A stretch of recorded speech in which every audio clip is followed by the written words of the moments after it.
Hi there, my name's Paul Watt. Today I will be presenting Assignment 1 of Research Design and Methods. The presentation will be a methodology critique of two research methodologies I've chosen for the assignment. To start with, I'll do an acknowledgement of country.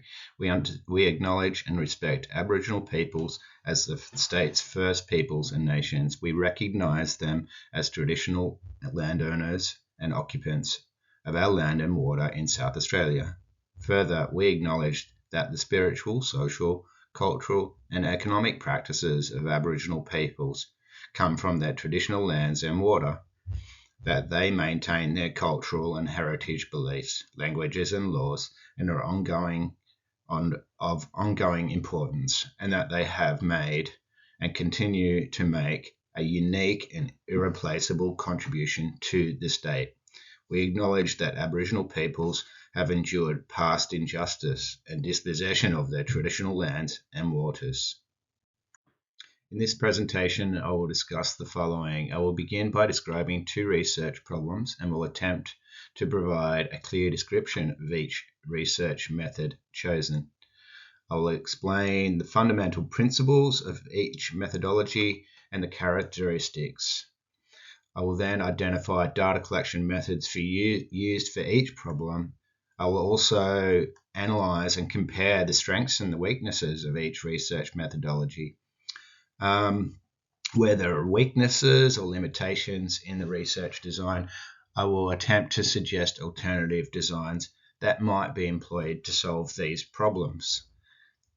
To conclude, to wrap up, I will summarise the key points of this critique and highlight the importance and understanding of different research methods in educational research. I'll also attempt to provide some insights into how researchers might navigate these methodological decisions to enhance their rigour and relevance of their studies.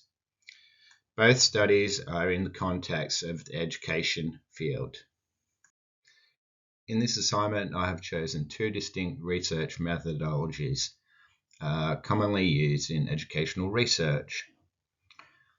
The first research problem attempts to address a need to enhance the quality of inclusive teaching practices at a small primary school in South Australia. This primary school is around 250 pupils and has a problem of increasing numbers of students with disabilities at the school. This can be broken down into two separate problems. Students with ADHD are not succeeding in their learning, and these students are also exhibiting disruptive behaviours in the classroom. And there's an urgent need to enhance the quality of inclusive teaching practices to increase best outcomes for the students. The purpose of this study is to identify areas of improvement, new teaching methods and instructional techniques and strategies. Through collaboration, the study will empower the educators at St. Gertrude's, which is the small primary school that we're looking at, to implement evidence-based teaching strategies. The research question is, how can inclusive teaching methods, instructional techniques and classroom strategies be effectively implemented to ensure best outcomes for students with disabilities at St. Gertrude's Primary School? For the first research problem, I've chosen action research as the methodology. Action research can use qualitative or quantitative methods, or even both. Action research is a systematic and cyclic research methodology, having four main stages in its cycle: planning, acting, observing, and reflecting, in that order. It has a primary purpose to improve teaching and learning practices in the classroom. Another aim is to address practical problems such as improving teaching practices and improving learning outcomes for the students. Action research helps by promoting professional development and empowers the educators, where teachers take an active role in their professional development. Action research contributes to evidence-based practice by generating empirical data that informs decision-making. The methodology also fosters collaboration and learning communities, such as within a small school, such as St. Gertrude's. It also promotes equity and social justice by addressing any inequities and any barriers to learning, such as that experienced or might be experienced by disabled learners. Every methodology has advantages and disadvantages, and there's no one perfect methodology. Action research advantages are that it can be applied directly in practice in the classroom. It's also empowering and inclusive of participant perspectives. Also involves collaboration between participants and the researcher themselves, that being the teacher and the student, the learner. It's a flexible methodology and can be used with qualitative and quantitative data, and changes can be made throughout its progress and through each iteration of each cycle. Disadvantages may be that it lacks rigor and repeatability compared to traditional research methods, i.e. Experimental methodologies. Another disadvantage might be that the results may not be generalizable, with results often being context specific.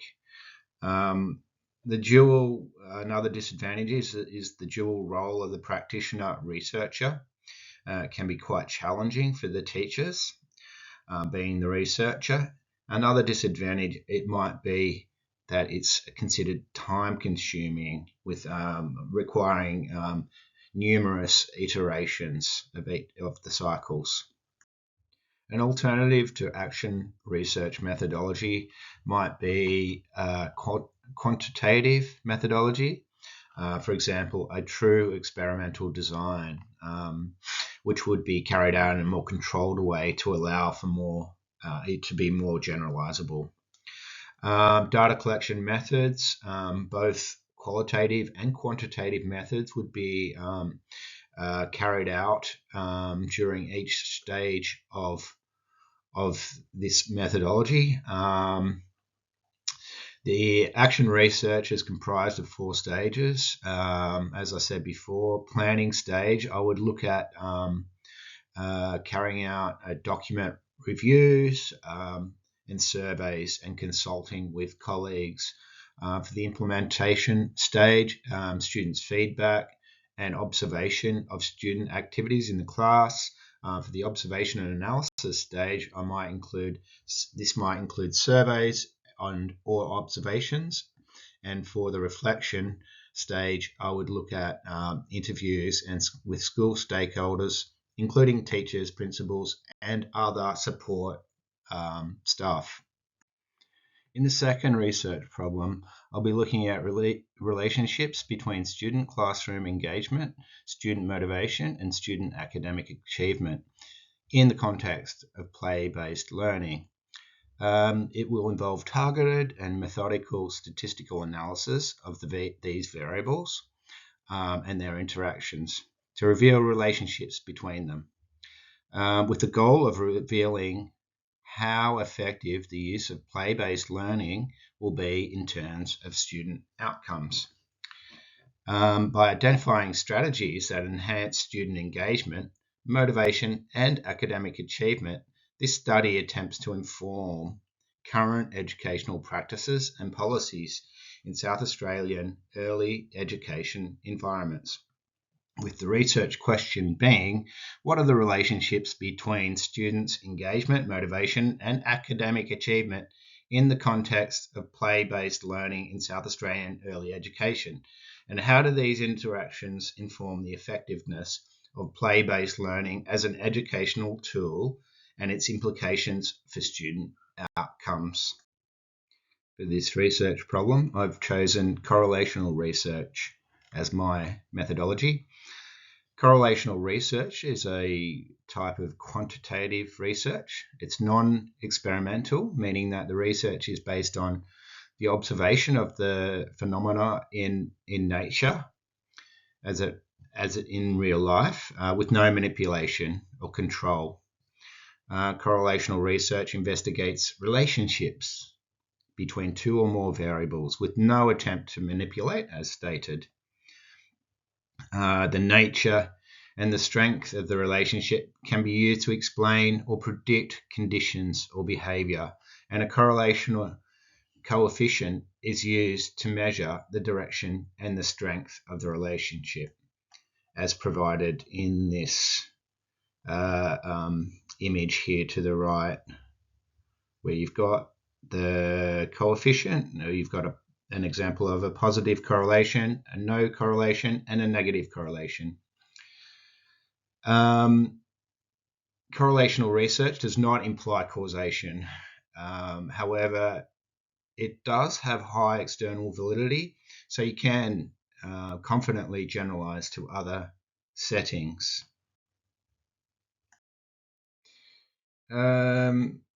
As with any research methodology, correlational research has its advantages and disadvantages. The first advantage of this particular methodology is it's simplistic. It only requires a minimum of 2 variables for the study, which can make for a simple and efficient research method. Due to this simplicity, it can be more cost effective. In this research methodology, the researcher observes and measures variables as they occur naturally without the need to manipulate or control. Findings can be generalized to other settings more easily, highlighting the strength of this design also. Disadvantages and limitations. Well, as described, no causation can be applied. A relationship between variables does not equal a cause and effect, like what you might find in an experimental design. There's no control or manipulation of the variables either. This is limited and poor quality data might lead to erroneous and misleading conclusions for this particular research methodology. Okay, an alternative research methodology to the one I've chosen might be experimental research. This would allow us to establish a cause and effect with regards to the relationships, whereas correlational research cannot do that. This type of research would potentially be difficult to implement, as it requires strict control of the experimental conditions. It also might pose some ethical and practicality issues when trying to implement an experimental type research. Data collection will involve questionnaires to gather student engagement and student motivation data, which would be provided to all the students in the study sample. Student academic achievement scores will be obtained from test scores provided from the school, for those students who have also completed the questionnaires. To conclude, I critiqued 2 methodologies, the first being action research, which is a systematic, iterative, and problem-focused design methodology suited to providing a more immediate result while fostering a learning culture. The other was correlational research, a quantitative research methodology, however non-experimental, and is suited to measuring relationships. Both methodologies are contrasting, very different. Both have strengths, weaknesses, and making them more appropriate for certain research problems.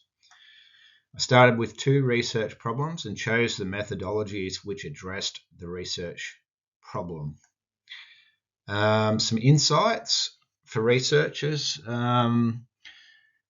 Well, the researcher needs to have a very good understanding of the research problem and question.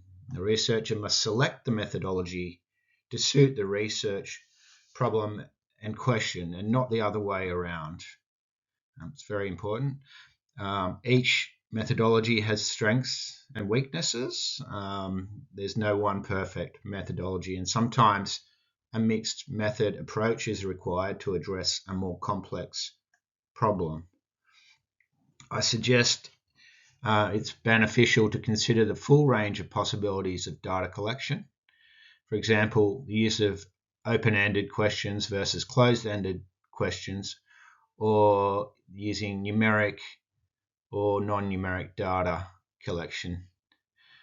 The choice of methods will depend on the type of information to be collected from the outset. To improve validity and reduce bias, consider triangulation by using multiple data sources.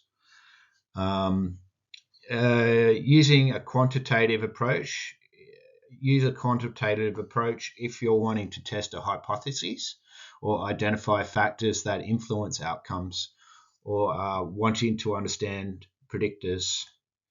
A qualitative approach might be useful if the researcher does not know the important questions or variables. And sometimes a mixed method approach is best suited, utilizing the strengths of both qualitative and quantitative methodologies. Okay, that was my presentation, and thank you for listening. Goodbye.